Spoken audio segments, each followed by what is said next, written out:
Buying a dog collar. Rick whispered softly in Lisa's ear, "Don't look at it.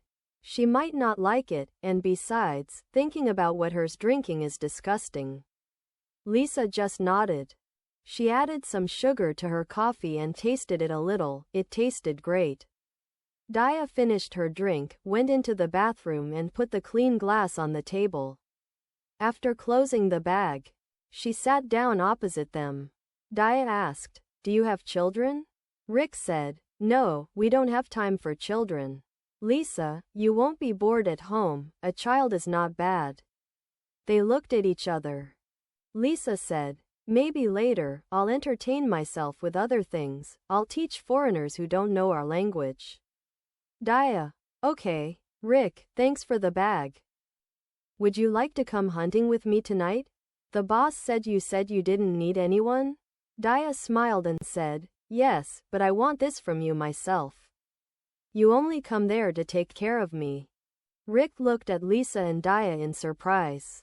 "I should take care of her, she is a girl with this power." However, in his heart he was happy that Daya asked him. So he said, "Okay, if you want. I have no problem." Daya turned to Lisa and said, "Will you lend me your husband? I will return him to you safely." This time it was Lisa who did not know what to say. She felt strange. As if Daya wanted to steal her husband from her unofficially. Daya said with a smile that showed her teeth completely, "Don't be afraid. Rick is for you. Rick is like a little boy to me." Lisa smiled and said, "No, what are you talking about? Lending is fine."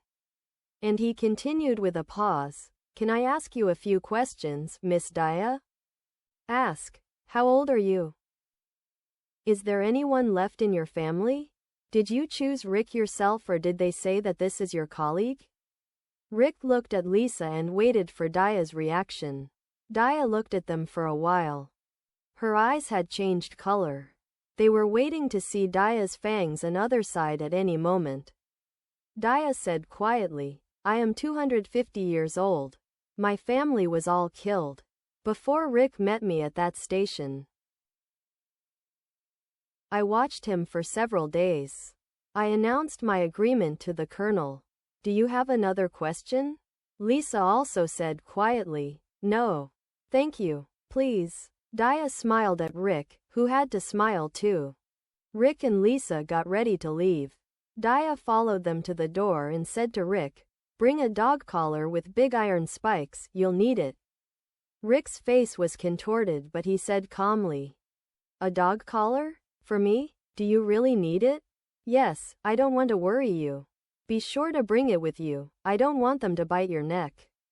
Rick only realized what Daya said and said, "Okay." Although it's not normal, Daya came towards him and said in a serious tone, "We're going to look for unusual things, son, good night for now." He went back into the room and closed the door. Lisa looked at the door and then at Rick and said, "I think you better not make her angry." Rick nodded his head several times and said, "Yes. I'll see her true face tonight." On the way home, they both went to the dog supplies store. And under the surprised gaze of the salesperson, Lisa tried several collars on Rick's neck, until they finally chose the right one and bought it.